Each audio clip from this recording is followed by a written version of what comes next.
sleeping nggak sleeping tetap beauty, ya. Semuanya juga sama-sama cantik ya.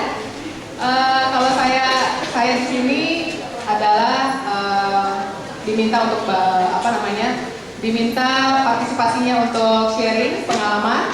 Saya seorang psikolog. Biasanya kalau psikolog itu ngapain sih? Hah? Nggak tahu ya? Kalau dokter sih tahu ya. Kalau bu dokter dipanggil dok gitu. Tapi kalau psikolog dok gitu ya. Enggak, saya psikolog, saya bisa dipanggil ibu, bisa dipanggil kakak, terserah. Karena saya masih muda, ya. Jadi kalau mau dipanggil kakak boleh. Biasanya sih kalau psikolog tuh kerjanya dicurhatin sama orang, nggak tua nggak muda, gitu ya. Ya kalau misalnya ada yang punya masalah, biasanya datang ke psikolog dan curhat akan masalahnya. Semoga saya bisa membantu begitu. Nah, hari ini tanggal berapa? Oke. Kemarin tanggal berapa? Kalau kemarin nggak lupa ya, pasti nggak lupa ya.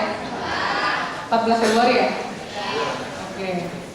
Nah, saya biasanya kalau mau mulai nggak enak nih kalau misalnya nggak kenal.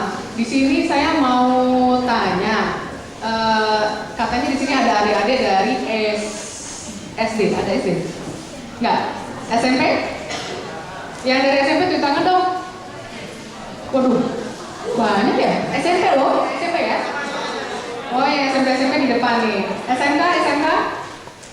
Oke, oh di belakang. Oke. Nah, saya sekilas aja karena nama saya Aurora. Saya mau tanya, di sini yang namanya huruf depannya A, siapa? Angkat tangan. Angkat tangan. A itu huruf pertama.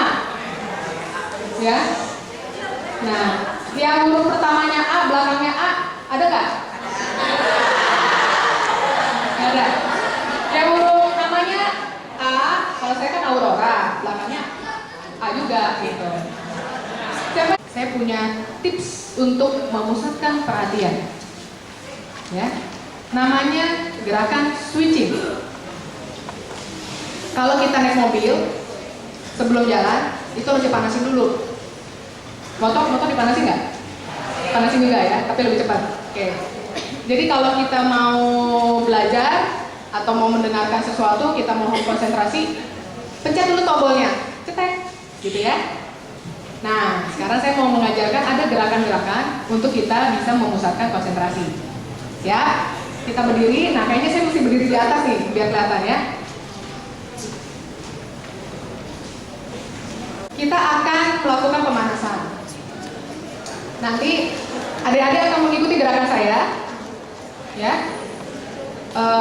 Instruksinya mulai dari awal kita akan pemanasan, cari garis lurus dari yang horizontal, dan nanti akan ada cari garis lurus yang vertikal, ya, seperti salib.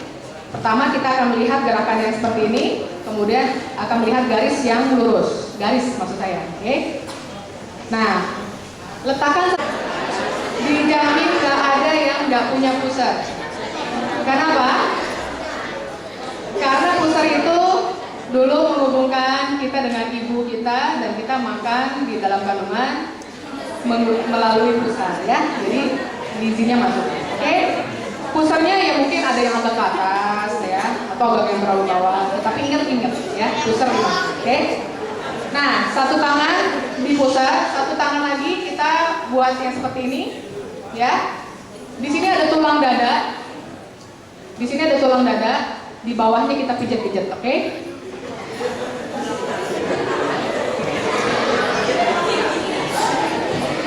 Sambil melihat garis lurus, ya, dari kiri ke kanan, nggak usah begini-begini, nggak usah, pelan-pelan aja ngeliatin.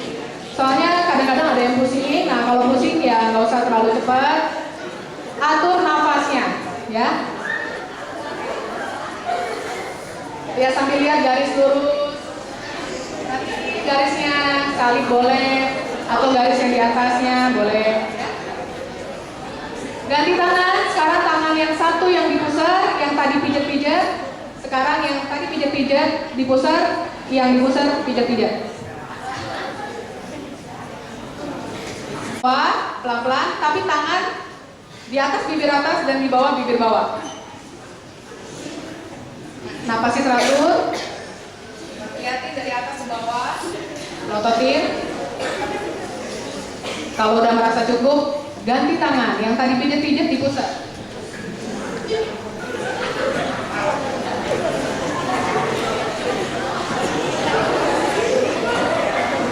Kalau kita mau belajar, kita harus relax, ya.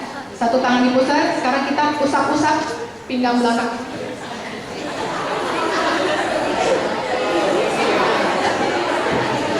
Ya. Tukar tangannya, yang tadi pijat-pijat dipusat. Aku mau belajar. Ya. Oke. Yang terakhir ini untuk menenangkan pikiran. Kita tarik nafas 3 kali. Ikuti dengan tangan sampai ke dagu. Siap? 3 kali ya. Tarik nafas. Yang belum sikat gigi jangan kenceng-kenceng ya. 3 kali udah. Nah, sekarang yang terakhir, kita nih mau konsentrasi. Jadi BT-BT-an semua jangan diingat-ingat lagi. Barusan putus sama pacar jangan diingat lagi. Caranya begini, kita buang ya. Tarik nafas, buang 3 kali ya. Tarik nafas. Tapi jangan udahnya keluar ya. 3 kali. Oke, cukup. Tepuk tangan dulu semua untuk semuanya. Bisa kalian coba. Misalnya sebelum masuk sekolah, kemudian setelah istirahat, masuk aja ke kamar mandi. Tapi kalau ini semuanya udah tahu, berarti kan udah tahu gerakannya dari saya. Jadi kalaupun sambil duduk boleh. Aku mau belajar nih.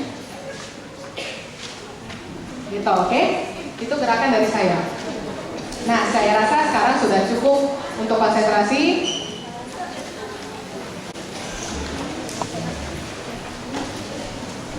Nah,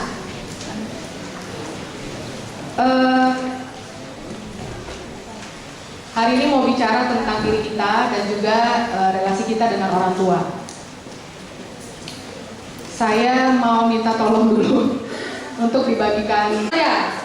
Saya nggak masukkan ini dalam nilai ujian atau nilai di sekolah, ya. Jawaban yang benar hanya kamu yang tahu, ya. Cuma adik-adik yang tahu. Pertama, ini nih. Nih, dari bayi belum bisa jalan, udah mulai bisa jalan, masuk sekolah. Nah, ini memang ada yang lompat sih ya gambarnya ya, kurang ya. Ini sudah jadi mahasiswa kali ya, udah besar. Udah jadi bapak-bapak. Umurnya masih 10, ada nggak? Siapa tahu ada ya? Mungkin kalau 10 berarti urutannya masuk kelas akselerasi. Nah, adik-adik sekalian itu masih usia remaja. Kalau di dalam bahasa Inggris itu ada kata teenagers.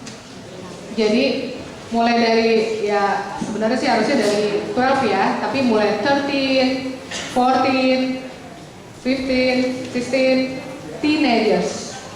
Masih masa remaja.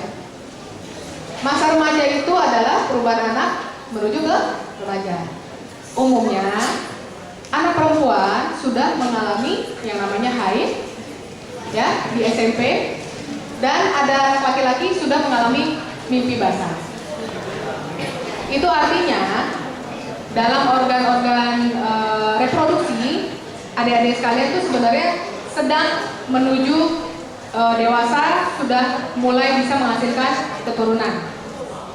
Jadi kita harus menjaga diri ya. Nah,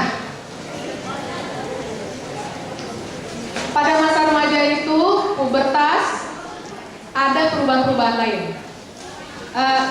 Kita mengalami perubahan. Kata kuncinya perubahan. Ulangin. Perubahan. Ya. Bukan berubah dari manusia ke binatang yang lain ya, tetapi berubah dari kecil menjadi besar. Perubahan fisik, perubahan emosi, dan ada perubahan tuntutan. Jadi kalian sebentar lagi akan semakin harus bertanggung jawab. Tidak perlu lagi disuruh-suruh untuk belajar, untuk bekerja, nanti akan bertumbuh tanggung jawabnya. memang tadi saya sempat diminta untuk membawakan firman Tuhan, tetapi di sini saya membawakan pemahaman saya tentang psikologi, dan karena saya adalah psikolog Kristen, apa yang saya bawakan dilandasi juga oleh kepercayaan saya pada Tuhan Yesus, ya. Nah, sebagai anak, sebagai remaja, kita tahu bahwa kita sudah dikasihi dan ditebus oleh Tuhan Yesus. Saya memang mungkin tidak membawakan firman, tetapi ada ayat firman Tuhan yang melandasi apa yang akan saya bacakan atau yang akan saya bawakan hari ini. Itu diambil dari Mazmur 139 ayat 14. Bunyinya begini. Mazmur 139 ayat 14. Nggak ada di situ ya, nggak ada di slide. Aku bersyukur kepadamu oleh karena kejadianmu dahsyat dan ajaib. Ajaib apa yang kau buat, dan jiwaku benar-benar menyadarinya. Jadi, adik-adik sekalian masuk masa remaja sedang dipersiapkan untuk menjadi orang dewasa yang nanti akan menghasilkan keturunan. Adik-adik sendiri adalah keturunan yang dianugerahkan oleh Tuhan kepada orang tua. Dan sejak dulu, sejak dalam kandungan, kita semua dibuat dengan ajaib dan dahsyat, ya, karena Tuhan mengasihi kita. Nah, terus gimana dong? Kita nih mengalami perubahan. Apakah perubahan itu enak atau gak enak? Ya kadang-kadang namanya perubahan gak enak. Tetapi ingat, karena tujuannya nanti tujuan yang diinginkan oleh Tuhan adalah untuk memuliakan Dia, maka hasil akhirnya pasti baik, ya. Ini perubahan fisik. Tahu nggak istilah semampai? Semeter tak sampai, pintur ya. Belajar ada kamusnya.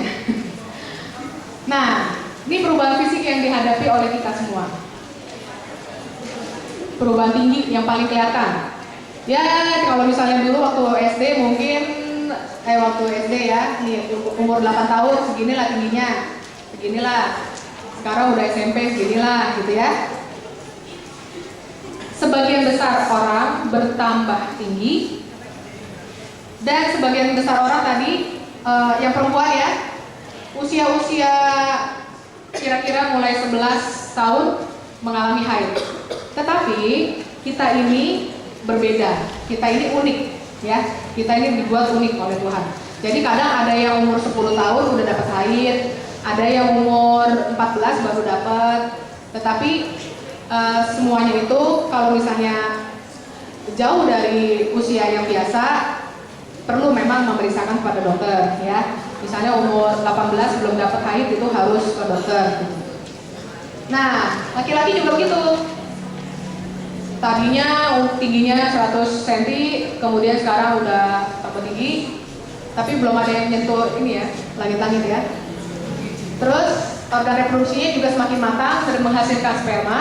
Kalau sperma bertemu dengan ovum, dia akan bisa menghasilkan zigot atau kehamilan ya, menghasilkan janin. Nah, bulu-bulu yang ada yang bertumbuh bulu-bulu di ketek, itu adalah perubahan fisik yang wajar. Kemudian laki-laki mulai ada kumis dan jenggot, tapi kalau ke sekolah harus cukur biar nggak ketuker sama kambing gitu ya. Nah, jadi bulu-bulu ini muncul memang merupakan pertumbuhan yang wajar. Nah, sebelum masuk ke sana, ada perubahan. Jadi tadi kan perubahan itu ada fisik, perubahan yang lain emosi, perubahan mood, ada juga perubahan minat. Sebelum saya masuk ke sini, di kertas yang di slide itu ada kertas tulisannya perubahan. Ya, yang paling sekarang kamu sudah remaja, banyak perubahan ya. Dulu kamu lebih pendek fisik ya, kemudian sekarang sudah lebih tinggi. Nah, sekarang kamu mungkin akan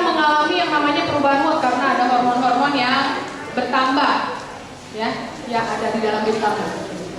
Ini mungkin di biologi udah pernah dibahas ya. Ada perubahan mood, ada perubahan keinginan dulu. Sekarang itu inginnya bebas, mandiri. Kalau dulu dipanggil, Jaka, iya mami, ini dong tolong mami dong, ini mau minta tolong cuci piring sebentar. Iya mami, oh manis banget. Sekarang kalau dipanggil gimana? Jaka, apa sih? Kenapa banget sih mami? Aku lagi ingin ngomong sendiri, jadi kamu loh. Tapi itu suara cewek ya. Suara cewek. Maksudnya, Jaka. Kalau dulu dipanggil, Jaka, iya mami. Kalau sekarang Jaka, apa mami? Gitu ya. Suaranya berubah ya. Nah, kerjanya BTA aja. Diomongin begini salah sama mami. Diomongin begitu salah sama si papi. Ada aja yang salah. Itu berasa ada perubahan-perubahan yang namanya perubahan mood yang sebenarnya memang satu sisi karena perubahan hormonal kita memang berubah, tapi sebenarnya itu bisa diatasi ya. Nanti kita akan belajar sama orang-orang yang sudah berhasil mengatasi mood ya. Konflik sama teman. Sekarang itu udah SMP, udah SMA, udah punya pendapat sendiri, punya pemikiran sendiri, bisa mengatasi masalah, bisa menghasilkan berbagai solusi. Kalau mau pilih ketua kelas, kita harus voting dong. Suara terbanyak dong untuk bikin ketua kelas, untuk pilih siapa yang bisa jadi ketua kelas. Tapi yang satu bilang, ya nggak usah pakai voting, kita udah tahu ada orang-orang yang tanggung jawab. Kalau orang yang nggak jujur jangan, karena kan nanti misalnya dia akan milih sekretaris sama bendahara, nanti ada kumpulin uang kelas, uang fotokopi. Jadi harus orang yang jujur atau orang yang pintar aja gitu. Jadi bisa beda pendapat sama teman. Tetapi itu wajar karena kita sedang berkembang, ya, kemampuan berpikir juga berubah semakin baik. Konflik udah dan mulai tertarik dengan lawan jenis. Lawan jenis ya laki mulai tertarik dengan yang perempuan. Kalau dulu waktu SD, perempuan di sana, laki-laki di sini mainnya. Sekarang kalau dekat sedikit tuh ada berdetar-detar gitu ya. Kalau jantung sih berdetak juga ya. Cuma kalau dekat si dia ini, yang ini kok beda ya. Dulu sih biasa aja. Ada yang mungkin belum pernah ngerasain ya. Tetapi nanti mungkin ada perasaan berbeda. Nah, nih, waktu kalian udah remaja, kalian mulai mikirin tentang diri, mulai mikir-mikir. Aku ini orangnya gimana ya? Aku punya kelebihan apa ya?